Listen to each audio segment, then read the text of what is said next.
তোমাদেরকে Hydra lecture 5-এ স্বাগতম। দেখো, লেকচার 5-এ আমরা বেসিক্যালি তোমাদের দুইটা টপিক আলোচনা করব। একটা হচ্ছে সিলুম এবং সিলেন্টারনের পার্থক্য, আর একটা হচ্ছে হাইড্রার চলন। দুইটা টপিকই খুবই ইম্পর্টেন্ট, একটু ভালো করে মনোযোগ দিবা তুমি। আসো তাহলে সিলুম এবং সিলেন্টারন তোমরা কি জানো আমি জানি না। সিলুম এবং সিলেন্টারন দুইটাই হচ্ছে দেহ গহ্বর। দুইটাই কি? দেহ গহ্বর, খালি জায়গা। গহ্বর মানে খালি জায়গা, ক্যাভিটি। তাহলে সিলুমও একটা দেহ গহ্বর আর সিলেন্টারন একটা দেহ গহ্বর, তবে পার্থক্য আছে। সিলেন্টারন হচ্ছে দ্বিস্তরী প্রাণীদের দেহ গহ্বর,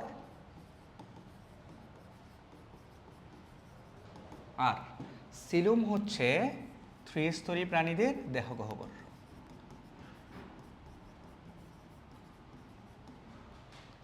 বুঝাইতে পারছি? এবার তোমার প্রশ্ন আসতে পারে, স্যার আমি দ্বিস্তর ত্রিস্তর তো কিছুই বুঝি না। আসো তাহলে এই যে বেসিক্যালি কী হয় দেখো, যে তোমার শুক্রাণু এবং ডিম্বাণু এই দুইটা যখন নিষেক করে তখন যে কোষটা প্রথম তৈরি হয় এটা জাইগোট। এবার জাইগোট তো একটা কোষ মাত্র, এটা কি হতে থাকে? পর্যায়ক্রমে মাইটোসিসের মাধ্যমে বিভাজিত হতে থাকে। প্রথমে একটা থেকে দুইটা, দুইটা থেকে চারটা, চারটা থেকে আটটা, আটটা থেকে 16টা, এভাবে করে বিভাজিত হতে হতে একগুচ্ছ কোষ তৈরি করে ফেলে। এটাকে তখন আমরা কি বলি? মরুলা। এবং এই যে পর্যায়ক্রমে যে বিভাজন হয় জাইগোটের, এই ব্যাপারটাকে বলা হয় ক্লিভেজ। এই মরুলাটা পরবর্তীতে দেখো, এটা তো একটু এলোমেলোভাবে আছে, কোষগুলা একটার সাথে একটা লেগে লেগে আছে। এখন কি হয়, তারা মাঝখানে খালি রেখে, মাঝখানে খালি জায়গা রেখে এই কোষগুলা এভাবে এক স্তরে সজ্জিত হয়। তাহলে এক স্তরে যে সজ্জিত হয় এই জিনিসটাকে আমরা বলি ব্লাস্টোলা। পরবর্তীতে গিয়ে এই কোষগুলা কি হয়? পরবর্তীতে 3 স্তরে সজ্জিত হয়। এই যে বাইরের যেটা, এটা হচ্ছে একটোডার্ম, মাঝখানে যেগুলো এগুলো মেসোডার্ম, আর ভিতরে যে কোষগুলো এগুলো হচ্ছে এন্ডোডার্ম। তাহলে দেখো তো, এরকম ত্রিস্তরী এটাতে সজ্জিত হয়েছে। এবার কোনো কারণে যদি এই জায়গায় যদি কোষগুলা না থাকে, এই জায়গায় যদি তোমার এরকম থাকে, কিছু তরল পদার্থ থাকে, এরকম কিছু তরল পদার্থ থাকে, তখন তাহলে এখানে কোষের স্তর কয়টা হচ্ছে? দুইটা, একটোডার্ম এবং এন্ডোডার্ম। তখন এটাকে আমরা বলবো হচ্ছে দ্বিস্তরী। তাহলে এটা কয় স্তরী হতে পারে? দ্বিস্তরী বা ত্রিস্তরী। তাহলে দ্বিস্তরীতে কি কি থাকবে? একটোডার্ম এবং এন্ডোডার্ম। আর ত্রিস্তরীতে কি থাকবে? একটোডার্ম, মেসোডার্ম এবং এন্ডোডার্ম। তাহলে আশা করি আমরা বুঝতে পারছি ব্যাপারটা। তাহলে এতটুকু গেল। তাহলে এখন একটু খেয়াল করো, তাহলে এই যে এখানে এই দশাটা ত্রিস্তরী বা দ্বিস্তরী, এই দশাটাকে আমরা কি বলবো জানো? এই দশাটাকে বলবো হচ্ছে আমরা গ্যাস্ট্রোলা। তাহলে দেখো, প্রথমে জাইগোট হয়েছে, জাইগোট থেকে মরুলা হয়েছে, মরুলা থেকে ব্লাস্টোলা হয়েছে, ব্লাস্টোলা থেকে গ্যাস্ট্রোলা হয়েছে। আবার বলি তো কি কি?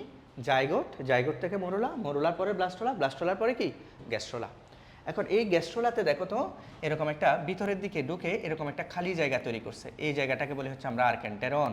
এই জায়গাটাকে আমরা কি বলি? আর্কেন্টেরন। এবার আসো, এটা যখন আরও ভিতরের দিকে ঢুকবে আস্তে আস্তে, এটা দেখো, এটা যখন আস্তে আস্তে আরও ভিতরের দিকে ঢুকবে, দেখো এটা যখন আস্তে আস্তে আরও ভিতরের দিকে ঢুকবে, এই যে আরও ভিতরের দিকে ঢুকে এরকম এই আর্কেন্টেরনটা একসময় কি তৈরি করে ফেলবে জানো? এই আর্কেন্টেরনটা হচ্ছে একসময় সিলেন্টেরন তৈরি করে ফেলবে। তাহলে আর্কেন্টেরন থেকে কি তৈরি হবে পরবর্তীতে? সিলেন্টেরন। তাহলে এটা কাদের হবে তখন? আর্কেন্টেরন, এই যে সিলেন্টেরন কাদের হবে? এটা দ্বিস্তরী প্রাণীদের হবে। কথা ভালো করে খেয়াল করবা। তাহলে গেল। তাহলে আসো, আমরা যদি সিলেন্টেরন কি দেখতে চাই, দেখো এটা একটা হাইড্রাক্সি আমরা। তাহলে হাইড্রা দেখো তো, একটা পাশ এদিকে বন্ধ আর একটা পাশ খোলা, এবং এই যে মাঝখানে যে ফাফা, দেখো কিছু নাই ভিতরে, মাঝখানে যে ফাফা নলাকার আমরা অংশটা দেখতে পাচ্ছি, এটার নামই হচ্ছে সিলেন্টেরন। এটার নামই কি? সিলেন্টেরন। তাহলে সিলেন্টেরনটা কীরকম বলো তো? এই যে নলাকার, দেখো একদম লম্বা, ভিতরে কীরকম বলো তো? ফাফা। এবার বলো তো, এটার একটা প্রান্ত দেখো, একটা প্রান্ত হচ্ছে বন্ধ, দেখছো একটা প্রান্ত বন্ধ, আমি এটা এই কালার দিয়ে দেখাচ্ছি, একটা প্রান্ত হচ্ছে বন্ধ আর একটা প্রান্ত খোলা। তাহলে আমরা কি বলতে পারি? এটার এক প্রান্ত খোলা। এবং এটা কাদের থাকে বলো তো? এটা হচ্ছে দ্বিস্তরী প্রাণীদের থাকে। এটা কাদের থাকে বলো তো? এটা থাকে হচ্ছে দ্বিস্তরী প্রাণীদের।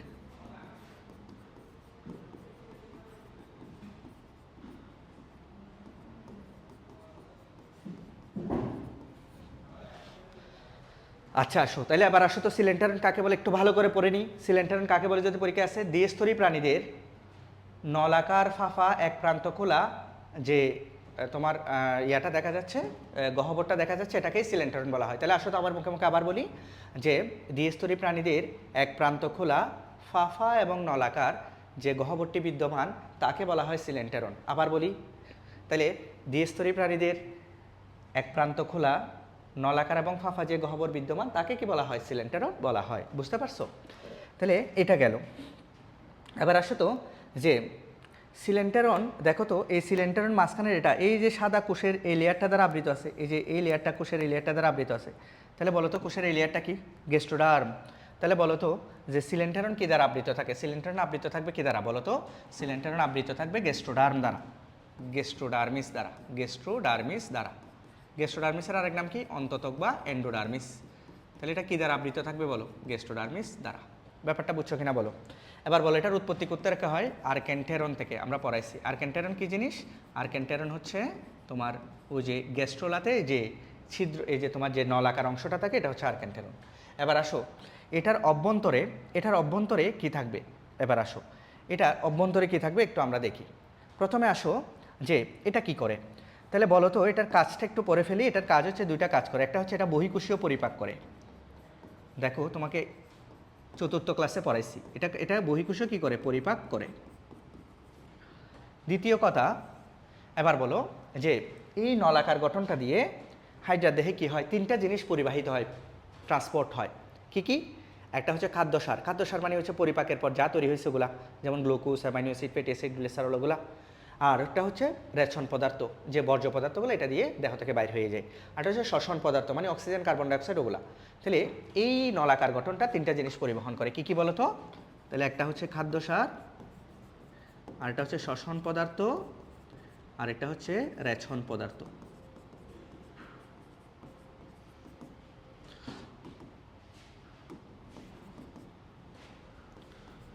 পরিবহন বা সংবহন করে। কথা বুঝতে পারছি? তাহলে বলো তো সিলিন্ডারের কয়টা কাজ? খুবই ইম্পর্টেন্ট, দুইটা কাজ। একটা হচ্ছে বহিঃকোষীয় পরিপাক করে, শুধু পরিপাক বললে হবে না। কোন পরিপাক? বহিঃকোষীয় পরিপাক, কারণ হাইড্রার দেহে দুইটা পরিপাক হয়, বহিঃকোষীয় এবং অন্তঃকোষীয়। তাহলে এখানে বহিঃকোষীয় পরিপাক হয়, একটা হচ্ছে তিনটা জিনিসে সংবহন করে। কি কি? খাদ্যসার, শ্বসন পদার্থ, রেচন পদার্থ। আচ্ছা, তাহলে এবার আসো যে তাহলে এবার এটার ভিতরে কি থাকে? তাহলে ভিতরে এই যে এগুলা থাকবে, খাদ্যসার, শ্বসন এবং রেচন পদার্থ এগুলা থাকবে, যেহেতু এগুলা পরিবহন করে। তাহলে এটার অভ্যন্তরে থাকে হচ্ছে খাদ্যসার, শ্বসন ও রেচন পদার্থ। শেষ। এগুলা কি করে সে? এগুলা হচ্ছে অভ্যন্তরে থাকবে।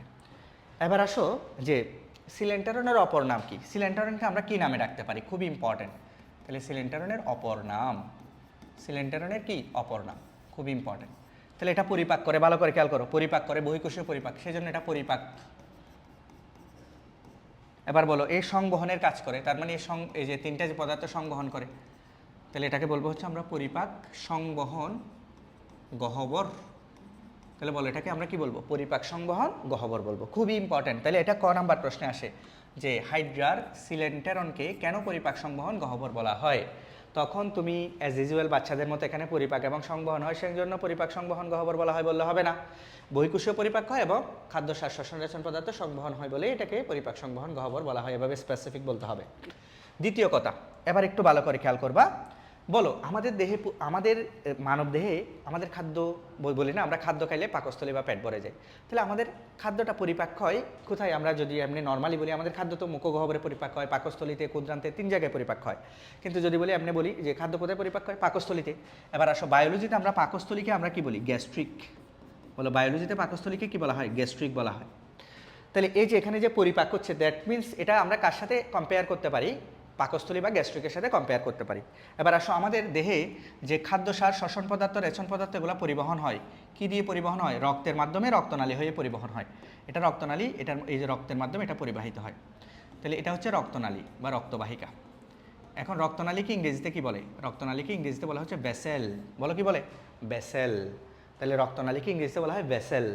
খেয়াল করো, তাহলে এটা যেহেতু খাদ্যসার, শ্বসন ও রেচন পদার্থ সংবহন করে, দ্যাট মিনস এটা রক্তনালীর মতো বা ভেসেলের মতো কাজ করতেছে। তাহলে কি আমরা বলতে পারি না যে এখানে সংবহন মানে হচ্ছে এটা ভেসেলের সাথে আমরা এটাকে কম্পেয়ার করতে পারি? তাহলে এখন এটা মানে আমি কি বোঝাচ্ছি দেখো। তাহলে হাইড্রার এই যে পরিপাক মানে হচ্ছে এটা গ্যাস্ট্রিকের সাথে তুলনা করতে পারি, তাহলে গ্যাস্ট্রো।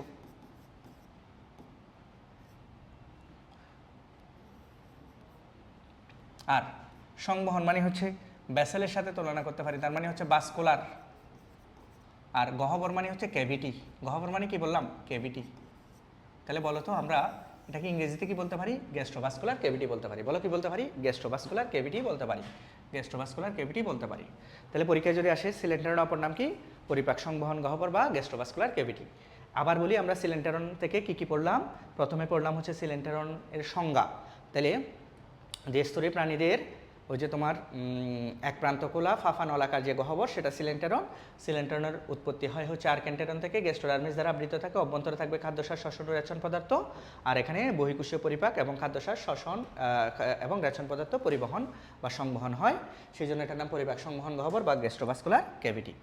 এবার আসো যে আমরা সিলুম নিয়ে একটু জানি। তাহলে সিলুম কাদের থাকবে আমি বলেই দিছি, এটা থাকবে হচ্ছে ত্রিস্তরী প্রাণীদের। তাহলে এই যে বাইরের এটা হচ্ছে একটোডার, ভিতরে এটা হচ্ছে এন্ডোডার। এটা খুবই ইম্পর্ট্যান্ট একটা টপিক। এটা তোমাকে প্রাণীবিজ্ঞানের প্রথম অধ্যায়ে আমরা সিলুম নিয়ে আলাদা টপিক আছে, সিলুম বুঝতেই হবে তোমাকে। তাহলে এবার আসো যে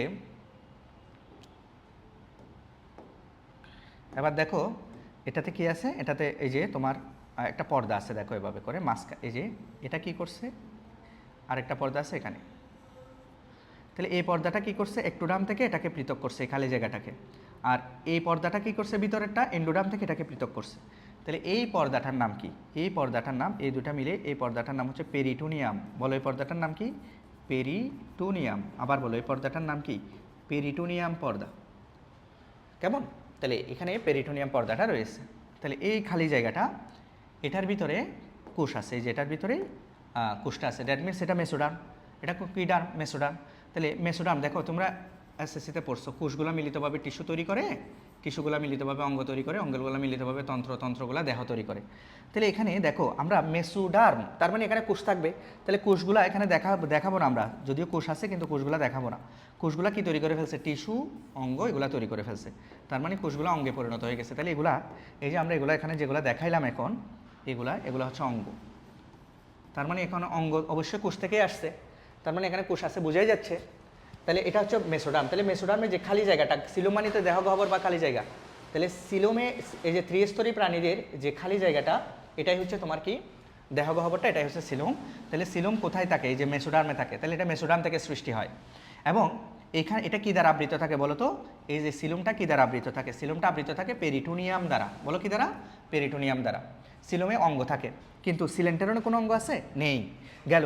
এবার আসো যে এখানে এক ধরনের তরল পদার্থ পাবা তুমি, এই যে এখানে এক ধরনের তরল পদার্থ পাবা, এখানে এক ধরনের তরল পদার্থ পাবা, এখানে এক ধরনের তরল পদার্থ পাবা। তাহলে এই তরল পদার্থটাকে আমরা কি বলবো? এই তরল পদার্থকে বলবো হচ্ছে আমরা সিলোমিক তরল। এই তরল পদার্থকে তুমি বলবা সিলোমিক তরল। ব্যাপারটা বুঝছো কিনা দেখো তো? এটাই হচ্ছে সিলোম। তাহলে আসো আমরা যখন সিলোমের ডেফিনেশন দিব, আমাকে তিনটা কথা বলতে হবে। সিলোম কাদের থাকে? ত্রিস্তরী প্রাণীদের। সিলোম কোত্থেকে সৃষ্টি হয়? মেসোডার্ম থেকে। সিলোমের আবৃতকারী পর্দার নাম কি? পেরিটোনিয়াম। তাহলে আবার বলি, সিলোম কাদের? ত্রিস্তরী প্রাণীদের। কি দ্বারা আবৃত থাকে? পেরিটোনিয়াম দ্বারা। এবং কোত্থেকে সৃষ্টি হয়? ভ্রূণীয় মেসোডার্ম থেকে। তাহলে সিলোম কাকে বলে? ত্রিস্তরী প্রাণীদের ভ্রূণীয় মেসোডার্ম থেকে সৃষ্ট পেরিটোনিয়াম পর্দায় আবৃত দেহগহ্বরকে বলা হয় সিলোম। আবার বলতেছি, সিলোম কাকে বলে? ত্রিস্তরী প্রাণীদের ভ্রূণীয় মেসোডার্ম থেকে সৃষ্ট পেরিটোনিয়াম পর্দায় আবৃত যে দেহগহ্বর, সেটাকে আমরা কি বলবো? সিলোম বলবো। তাহলে সিলোম গেল ত্রিস্তরী প্রাণীদের দেহগহ্বর। এবার যদি আমরা বলি যে সিলোম আবৃত থাকে কি দ্বারা? বলো পেরিটোনিয়াম দ্বারা। বলো কি দ্বারা? পেরিটোনিয়াম দ্বারা। এবার আসো এটার উৎপত্তি থেকে? এটার উৎপত্তি হচ্ছে মেসোডার্ম হতে। এটার উৎপত্তি থেকে? মেসোডার্ম হতে। এবার আসো এটার অভ্যন্তরে কি থাকে? এটার অভ্যন্তরে সিলোমিক তরল থাকে। সিলোমিক তরল দেখাইছি আমি। এবার বলো এটা অঙ্গ সৃষ্টি হয় না, এটাতে অঙ্গ সৃষ্টি হয় না, আর এটাতে অঙ্গ কি হয়? সৃষ্টি হয়। তারপর আসো এটার কাজ দুইটা ছিল, এটার কোনো স্পেসিফিক কাজ নাই, এটা just act as a cavity. এটা একটা গহ্বরের মতোই কাজ করে, আর কিচ্ছু করে না, এটা গহ্বরের মতোই থেকে যায়। তাহলে এটা দেহ গহ্বর হিসেবে কাজ করে।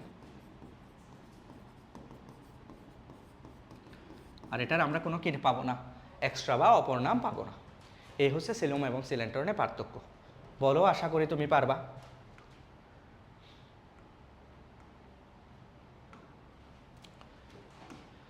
তাহলে আবার চলে আসো, আমরা আরেকটা টপিকে চলে আসি, সেটা হচ্ছে যে হাইড্রার চলন। হাইড্রার চলন, প্রথমে আসো যে হাইড্রার চলন কয় ধরনের। হাইড্রার চলন হচ্ছে 9 ধরনের। এটা একটা এমসিকিউ, যে হাইড্রা কয় ধরনের চলতে পারে। 9 ধরনের। হাইড্রা 9 ধরনের চলন। হাইড্রার কয় ধরনের চলন? হাইড্রা হচ্ছে 9 ধরনের চলন। এখন এখান থেকে দুইটা চলন খুবই ফেমাস, খুবই পরীক্ষায় আসে আমাদের রিটেনের মধ্যে। একটা চলন হচ্ছে, 1 নম্বরে আমরা একটা চলন করতেছি, সেটা হচ্ছে লুপিং। লুপিংয়ের বাংলা নাম হচ্ছে হামাগুড়ি। বলো লুপিংয়ের বাংলা কি? বা লুপিংকে আমরা আরেকটা নামে কি বলি? হামাগুড়ি বলি। শেষ। তাহলে এটা আমাদেরকে একটু শিখতে হবে। আসো যে লুপিং, যেটা লুপিংয়ের প্রথম অক্ষর কি দেখো তো? প্রথম অক্ষর ল। প্রথম অক্ষর কি? ল। তাহলে লুপিংয়ের প্রথম অক্ষর ল। ল থেকে মনে রাখবা এটা হচ্ছে লম্বা দূরত্ব অতিক্রমের জন্য হাইড্রা ব্যবহার করে। তাহলে হাইড্রা যখন অনেক দূরে যাবে, লম্বা দূরত্ব অতিক্রম করবে, তাহলে তখন হাইড্রা এই পদ্ধতিতে চলন করবে। তাহলে এটা হচ্ছে হাইড্রা লম্বা দূরত্ব অতিক্রমের জন্য ব্যবহার করবে। হাইড্রা কিসের জন্য এটা ব্যবহার করবে বলো তো? লম্বা দূরত্ব অতিক্রমের জন্য ব্যবহার করবে। খুব ইম্পর্টেন্ট। তাহলে একদম সহজ, ল দিয়ে লো, লুপিং লম্বা। এবার আসো যে হাইড্রা কীভাবে চলবে। এটা চিত্রটা আমাদের পরীক্ষায় আঁকতে জানতে হবে। দেখো আমি যদি এটা এখন বুঝিয়ে দিই 1 মিনিটেই তোমাকে শেষ করে ফেলতে পারবো, কিন্তু কথা হচ্ছে এতে তোমার কোনো লাভ হবে না। তোমার লাভ হবে কখন? যখন তুমি এটা আঁকতে পারবা নিজে নিজে। তাহলে আসো, এটা হচ্ছে হাইড্রার যেটার উপর যাবে, এটা হচ্ছে বৃত্তিতল। তাহলে এটার এই তলটার উপর দিয়ে হাইড্রা কী করবে? হাঁটবে, লুপিং চলনটা করবে। তাহলে কোন দিকে যাবে? এদিক থেকে এদিকে যাবে। দ্যাট মিন্স চলনের দিকটা কোন দিকে বলো? এদিকে। আচ্ছা, এবার বলো তো, দেখো আমাকে দেখো, আমি হাঁটতেছি, আমি কি এভাবে স্ট্রেট করে, এই যে এভাবে করে স্ট্রেট করে এরকম উদ্ভট হাঁটবো, নাকি দেখো আমি হাঁটার সময় এরকম একটু ঝুঁকে যাবো? এই যে হাঁটার সময় একটু আমার দেখো সামনের দিকে একটু ঝোঁকা। তাহলে হাইটটা এদিকে যেহেতু চলবে, তাহলে সেদিকে একটু কি করবে? বাঁকা হবে। তাহলে বাঁকা হলে আমি এইদিকে একটু ঝুঁকছি, তার মানে আমার এই পাশটা সংকুচিত হয়েছে আর এই পাশটা কি হয়েছে? প্রসারিত হয়েছে। ঠিক সেম, হাইটটা যেদিকে হাঁটবে সেদিকে একটু কি হবে? এই যে একটু তার দেহকে বাঁকা করবে। কিভাবে বাঁকা করবে? তাহলে এই পাশের পেশি আবরণী কোষটা সংকুচিত হবে, আবার এই পাশের পেশি আবরণী কোষটা কী হবে? প্রসারিত হবে। তাহলে এভাবে করে সে হাইড্রার দেহকে একটু কী করবে? বাঁকা করবে।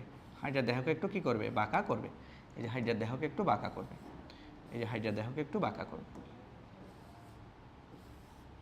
এই যে হাইড্রার দেহকে একটু বাঁকা করবে এভাবে। শেষ। তাহলে গেল। তাহলে প্রথম ধাপে কি করলো বলো? প্রথম ধাপে সে করলো হচ্ছে যে হাইড্রার দেহকে একটু বাঁকা করছে, যেদিকে চলনের দিক সেদিকে হাইড্রাকে কি করছে? বাঁকা করছে। তাহলে এবার দেখো, তাহলে এটা আমরা এখানে কি লিখতে পারি? এখানে লিখতে পারি হচ্ছে যে গতিপথের দিকে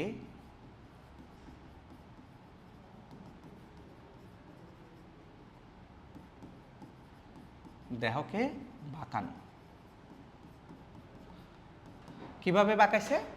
এই পাশের পেশি আবরণী কোষগুলা সংকুচিত হয়েছে আর এই পাশের পেশি আবরণী কোষগুলা প্রসারিত হয়েছে। দেখো এবার তুমি ডিগবাজ হামাগুড়ি তো দেখছো। হামাগুড়ি কি? হামাগুড়ি হচ্ছে ওই যে শিশুরা যেভাবে হামাগুড়ি খায়, শিশুরা কি করে? হামাগুড়ি খাওয়ার আগে এভাবে করে ব্যান্ড হয়ে হাত দুটাকে মাটির সাথে স্পর্শ করায়। ঠিক সেম, এটা এভাবে করে ব্যান্ড হইতে হইতে এক সময় মাটির সাথে এভাবে করে স্পর্শ হয়ে যাবে। দেখো এই যে মাটির সাথে এভাবে স্পর্শ হয়ে যাবে, এই যে মাটির সাথে এভাবে করে স্পর্শ হয়ে যাবে।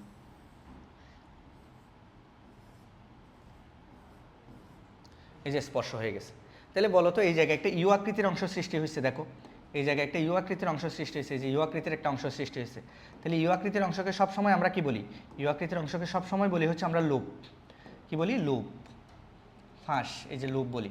তাহলে এখানে একটা কি হয়েছে বলো? এখানে একটা আলটিমেটলি কি গঠিত হয়েছে? লুপ গঠিত হয়েছে। তাহলে এখানে একটা লুপ গঠন হয়েছে,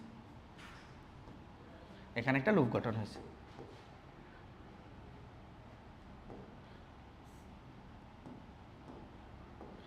তাহলে এবার সে কি করবে? এবার দেখো বাচ্চারা এভাবে হাত মাটিতে ছোঁয়ার পরে তখন পা দুইটাকে সামনের দিকে নিয়ে আসে হামাগুড়ি দেওয়ার সময়। ঠিক সেম, এটাও তুমি দেখবা যে পা দুইটাকে এখন সে কোথায় নিয়ে আসছে? দেখো সামনের দিকে নিয়ে আসছে। এই যে সামনের দিকে নিয়ে আসছে।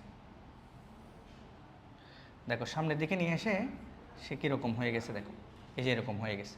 তাহলে এটাকে যখন সামনের দিকে নিয়ে আসছে, তো তার মানে সামনের দিকে কী আছে? হাইপোস্টোম, তোমরা জানো।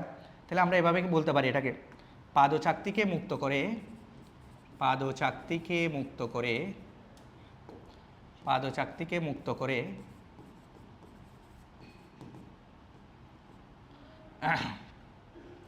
হাইপোস্টোমের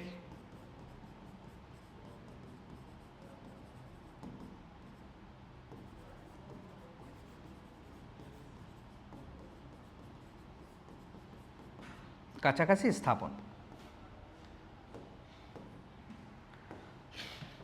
এবার আসো, সে লাস্টে গিয়ে কি করবে, এভাবে করে সুন্দর করে কর্ষিকার উপর বর দিয়ে, এভাবে করে কর্ষিকার উপর বর দিয়ে দাঁড়ায় যাবে।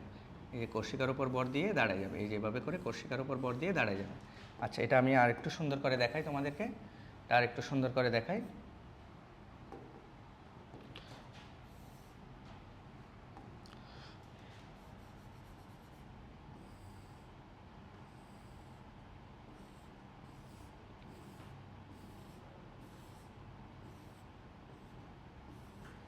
এভাবে করে দাঁড়ায় যায়।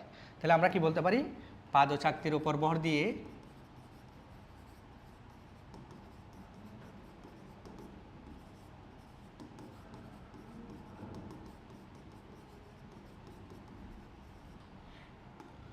সোজাভাবে দাঁড়ায়।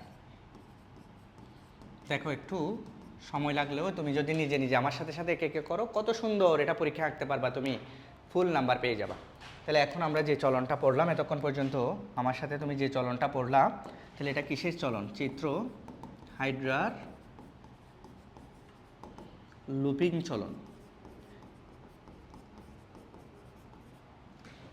এটাই হচ্ছে লুপিং চলন। তাহলে এভাবে করে হাইড্রা কি হয়, লুপিং চলন সম্পন্ন করে। এবার আসো তো, যে এখান থেকে আমরা কয়েকটা কথা বলি তো, পারো কিনা দেখো তো তুমি। এক নাম্বার কথা হচ্ছে, এখান থেকে আমরা কয়েকটা কথা বলি। এখানে লুপ যে গঠিত হয়েছে, তাহলে লুপটা কয়বার গঠিত হয়েছে? একবার।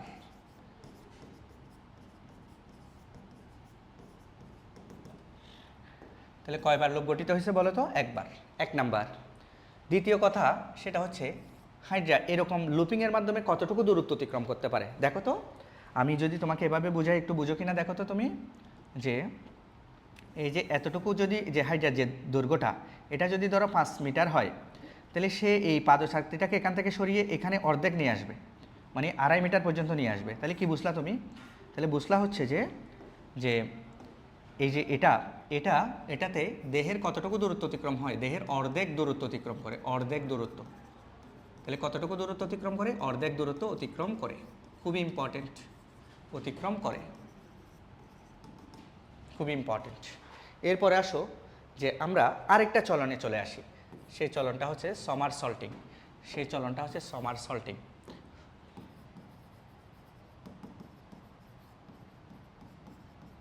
অথবা এটাকে আমরা কি বলি, জনপ্রিয় আমাদের খুবই, এটাকে বলি হচ্ছে ডিগবাজি।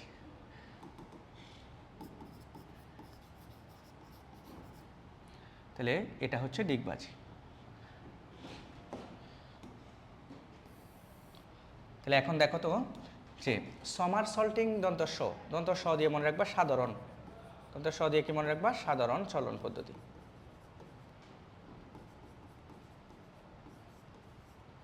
তাহলে দেখো, তুমি যখন অনেক দূরে যাবা, তখন যেমন ট্রান্সপোর্ট দিয়ে যাও যে কোনো যানবাহনের মাধ্যমে, এরা যখন অনেক দূরে লম্বা দূরত্ব অতিক্রম করবে তখন লুপিংয়ের মাধ্যমে করবে। কিন্তু তারা অ্যাজ ইউজুয়াল যে এইভাবে সাধারণ চলাফেরা করে, এগুলো কিসের মাধ্যমে করে? সে এই সমারসল্টিংয়ের মাধ্যমে করে। তাহলে সমারসল্টিংয়ের স দিয়ে তুমি কি মনে রাখবা? সাধারণ। আর লুপিংয়ের ল দিয়ে কি মনে রাখবা? লম্বা। এবং এই সাধারণ চলন পদ্ধতিটা ওই বিজ্ঞানী সমারসল্টিং আবিষ্কার করছে, সেই জন্য এটাকে আমরা সমারসল্টিংও বলি। কিন্তু এটা দেখতে হুবহু কার মতো? ডিগবাজির মতো। কার মতো? ডিগবাজির মতো। তাহলে আসো এবার আমরা এই ডিগবাজিটা একটু দেখি, ডিগবাজিটা একটু দেখি। তাহলে ঠিক একইভাবে এটা কি? এটা হচ্ছে একটা বৃত্তিতল। তাহলে চলনের দিক কোন দিকে? এদিকে হচ্ছে চলনের দিক। কেমন? এখন আসো, যে ঠিক প্রথমে দুইটা টিক থাকবে, এই যে এরকম করে হাইড্রা যেদিকে চলবে সেদিকে, এই যে হাইড্রা যেদিকে চলবে সেদিকে তার দেহটাকে বাঁকাবে, এভাবে করে,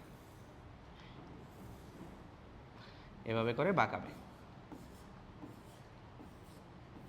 এভাবে করে বাঁকাবে। বাঁকানোর পরে কি করবে দেখো, এভাবে করে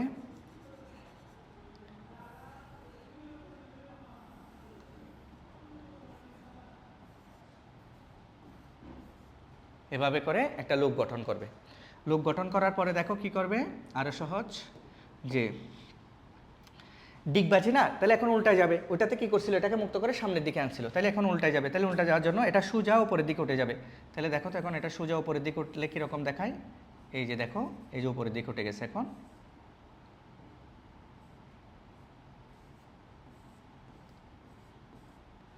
এই যে এভাবে করে উপরের দিকে উঠে গেছে। এবার সে কি করবে, সে হচ্ছে ওই পাশ হয়ে যাবে, উল্টায় যাবে। তাহলে ওই পাশ হয়ে গেলে দেখো এবার ব্যাপারটা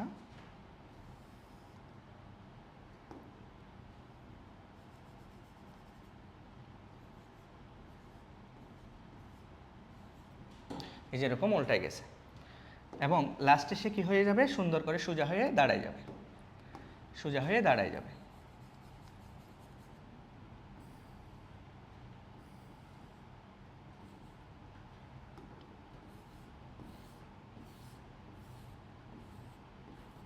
এভাবে সোজা হয়ে দাঁড়ায় যাবে। এবার আসো আমরা এখানে এবার ব্যাপারগুলো একটু লিখে দিই তোমাকে সুন্দর করে অ্যাকুরেটলি, যে এটাতে কি হবে, যে গতিপথের দিকে সুন্দর করে তুমি পেন্সিল দিয়ে লিখবা, দেহকে বাঁকানো।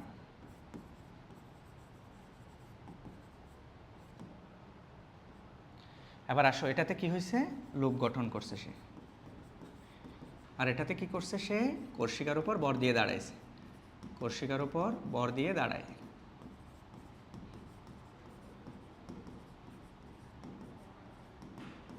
আর এটাতে কি করছে, পাদচাকতিকে একদম পর্যন্ত কর্ষিকা সামনের দিকে ছিল, এখন পাদচাকতিকে সামনের দিকে নিয়ে গেছে। তার মানে হচ্ছে পাদচাকতিকে গতিপথের দিকে স্থাপন করছে।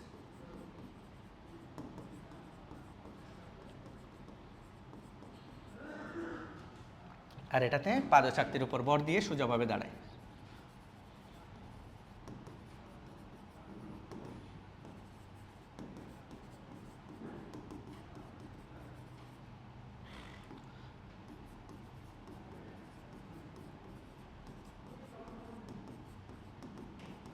দাঁড়াইছে, শেষ।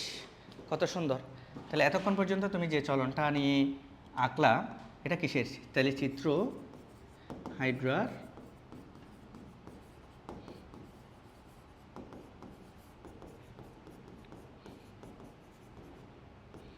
সমারসল্টিং চলন। পারবা কিনা দেখো, এভাবে করে ডিগবাজিটা হয় কেমন। তাহলে এখানে দেখো তো আমরা কয়েকটা কথা তোমাকে একটু কোট করি। 1 নাম্বার কোট হচ্ছে, দেখো যে এই চলনের মধ্যে 2বার লুপ গঠিত হয়েছে। কয়বার লুপ, দেখো এটা একটা, এটা একটা, তাহলে 2বার লুপ গঠিত হয়। এবার দেখো এটাতে কতটুকু দূরত্ব অতিক্রম করছে, দেখো এভাবে করে, দেখো এভাবে করে গিয়ে তাহলে এটা একবার, এরপরে আবার উল্টে গেছে, তাহলে 2বার। তার মানে 2বার দ্বিগুণ, দেহের কতটুকু, দ্বিগুণ, দেহের দ্বিগুণ, তাহলে দ্বিগুণ দূরত্ব অতিক্রম করে, দ্বিগুণ দূরত্ব অতিক্রম করে।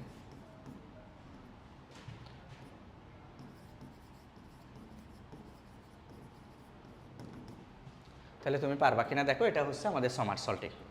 তাহলে পরীক্ষায় যখন এটা রিটেনে আসবে, দেখো এই দুটাই, দেখো আমি পাশে কি লিখে দিচ্ছি, পাশে লিখে দিচ্ছি হচ্ছে এটা রিটেন 7 স্টার।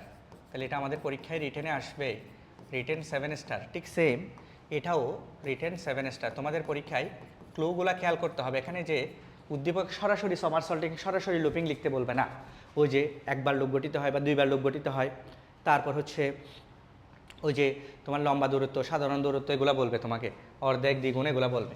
এবার বলো তো, এটা একবার চললে 2 গুণ চলে যায়, তার মানে এটা, এটা কি, এটা কোন ধরনের পদ্ধতি, এটা কি দ্রুত হবে ওইটার তুলনায়, অবশ্যই দ্রুত হবে। ওইটা দেখো এটা তো অর্ধেক যায় মাত্র, তাহলে এটা অপেক্ষাকৃত একটা দ্রুত চলন। তাহলে এটা কি চলন, দ্রুত চলন। আর এটা কি দেখো তো, এটা তো অর্ধেক যায় মাত্র, তার মানে এটা কোন ধরনের, এটা বলো তো এটা কোন ধরনের, এটা হচ্ছে সাধারণত ধীর গতির, ধীর বা মন্তর চলন। এবার দেখো তো এখানে, দেখো এই গতিপথের দিকে দেখো সব সময়, এখানে গতিপথের দিকে এখানে সব সময় কে থাকে, দেখো গতিপথের দিকে সব সময় কর্ষিকা, পাদচাকতি একবারও সামনের দিকে যায় নাই। কিন্তু দেখো তো এখানে গতিপথের দিকে একবার কর্ষিকা আর একবার কি পাদচাকতি। দেখো এখানে কর্ষিকার উপর বর দিয়ে দাঁড়াইছে হাইড্রা, কিন্তু এখানে একবারও কর্ষিকার উপর বর দিয়ে দাঁড়ায় নাই। কথা বুঝাইতে পারছি। আর এখানে দেখো পাদচাকতিটা সব সময় কার সাথে লেগে আছে, বৃত্তির সাথে লেগে আছে, এভাবে করে সামনের দিকে যাচ্ছে। কিন্তু দেখো তো এখানে পাদচাকতিটা কোথায় উঠে আসছে, মাটির উপরে উঠে আসছে। তাহলে এগুলো হচ্ছে এই দুজনের পার্থক্য। এই পার্থক্য তুমি আশা করি পারবা। এখন পরীক্ষায় যখন আসবে তাহলে তুমি চিত্রটা আঁকলা, যেটা আসবে আসুক, চিত্র আঁকলা, চিত্র আঁকার পরে আবার বর্ণনা দিতে হবে তোমাকে, বর্ণনা কি দিবা, তাহলে বর্ণনা দিবা হচ্ছে এভাবে। দেখো তাহলে লুপিং বর্ণনা তুমি এটা দিবা। এই প্রক্রিয়ার শুরুতে এক পাশের পেশাবর্ণিকুশ সংকুচিত হয়ে অপর পাশের পেশাবর্ণিকুশ কি হবে, প্রসারিত হবে, ফলে হাইড্রার দেহ গতিপথের দিকে বেঁকে যাবে। এই যে দেখো প্রথমটাতে দেখো গতিপথের দিকে বেঁকে গেছে 1 নম্বরে। তারপর কি হয়েছে, তারপর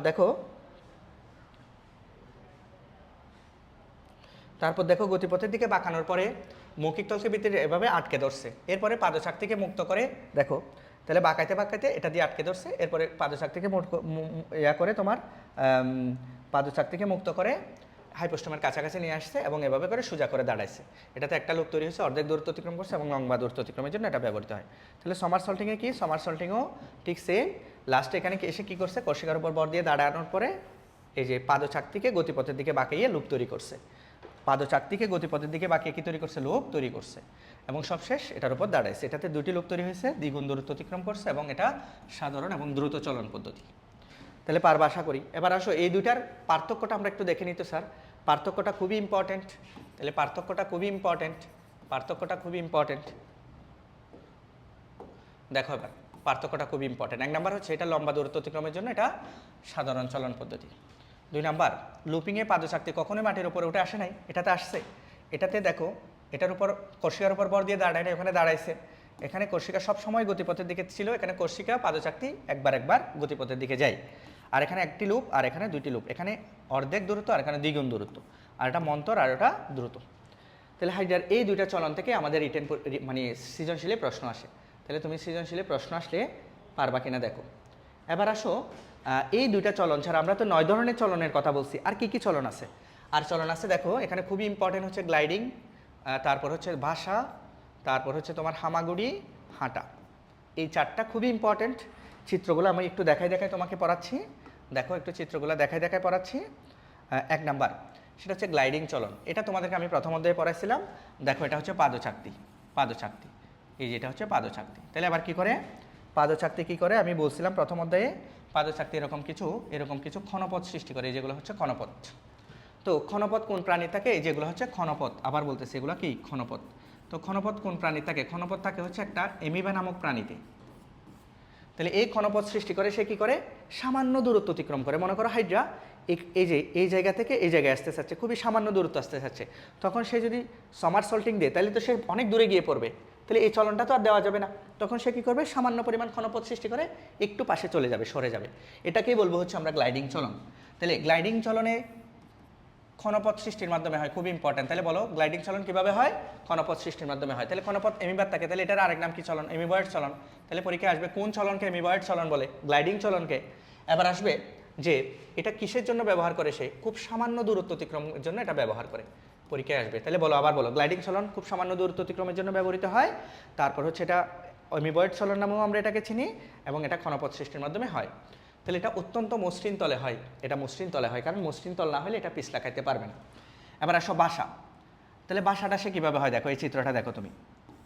তো সে কীভাবে বাসে, সে বাসে হচ্ছে বুদবুদ সৃষ্টি করে এই কর্ষিকাগুলো নিচের দিকে দিয়ে পাদচাকতিকে উপরের দিক দিয়ে বাসতেছে। তাহলে সে কীভাবে বাসে, পরীক্ষায় আসবে নিম্নমুখী হয়ে বাসে। বলো কীভাবে বাসে, নিম্নমুখী হয়ে বাসে, খুবই ইম্পর্টেন্ট। এবার আসো আমরা সাঁতার কাটি কীভাবে, এভাবে হাত নেড়ে নেড়ে সাঁতার কাটি। তাহলে এরা সাঁতার কাটবে কীভাবে, কর্ষিকাকে নেড়ে নেড়ে। তাহলে এরা কর্ষিকার মাধ্যমে সাঁতার কাটবে। এবার আসো ক্রলিং, এই হামাগুড়িটা আমার লাগবে না, জাস্ট ক্রলিংটা লাগবে। তাহলে দেখো আমরা যেমন উপরের দিকে উঠলে আরোহণ, নিচের দিকে নামলে অবরোহণ, এমন যেমন আমরা সিঁড়ি বেয়ে আরোহণ করতে পারি, সিঁড়ি থেকে নেমে অবরোহণ করি, ঠিক সেমভাবে হাইড্রা দেখো উপরের দিকে উঠলে এটা আরোহণ আর নিচের দিকে নামলে এটা অবরোহণ। তাহলে হাইড্রা আরোহণ এবং অবরোহণ সম্পন্ন করে যেই চলনটার মাধ্যমে এটাকে বলবো আমরা ক্রলিং। এটাও আমাদের মেডিকেল ভর্তি পরীক্ষায় আসছে। তাহলে এই জিনিসটা তোমার লাগবে। এবার আসো যে তাহলে আমরা এগুলো শিখলাম। এবার আসো হাঁটা। তাহলে দেখো তো এখানে একটা চিত্র দেখো তো, হাইড্রা কীভাবে হাঁটতেছে, কি দুষ্টামি করে হাঁটতেছে। দেখো যে আমরা হাঁটি কীভাবে, পা ব্যবহার করে, কিন্তু সে হাঁটতেছে দেখো পাগুলাকে উপরের দিক দিয়ে কি উদ্ভটভাবে হাঁটতেছে, কর্ষিকাগুলোকে নিচের দিক দিয়ে হাঁটতেছে। তাহলে তাদের এই হাঁটাটা, তাহলে ওই যে মাথা নিচের দিক দিয়ে মানে কর্ষিকা নিচের দিক দিয়ে হাঁটতেছে, দ্যাট মিনস এটা নতমুখী চলন। তাহলে পরীক্ষায় আসবে যে নতমুখী চলন বলা হয় হাইড্রার কোন চলনকে, হাঁটাকে। তাহলে হাঁটার মধ্যে এটা উল্টোভাবে চলে। তাহলে এই কথাটা তোমার লাগবে। তাহলে আমি এই যে লাস্টেরগুলো আরেকবার রিপিট করতেছি, এই যে বেসিক্যালি এই 4টা। তাহলে বলো তো এমিবয়েড চলন হচ্ছে গ্লাইডিং, তারপর হচ্ছে তোমার নিম্নমুখী হয়ে বুদবুদ সৃষ্টির মাধ্যমে যে চলন সেটা হচ্ছে বাসা, আরেকটা হচ্ছে আরোহণ অবরোহণ সম্পন্ন করা হচ্ছে ক্রলিংয়ের মাধ্যমে, আরেকটা হচ্ছে উল্টোভাবে বা কর্ষিকাকে পায়ের মতো ব্যবহার করে যে চলন সেটা হচ্ছে হাঁটা বা নতমুখী চলন। তাহলে এই হচ্ছে আমাদের লেকচার 5 ছিল, বা এই যে তোমার চলন পর্যন্ত এতটুকু। আগামী ক্লাসে আমরা তোমাদের এর পরের টপিকগুলো নিয়ে আসবো।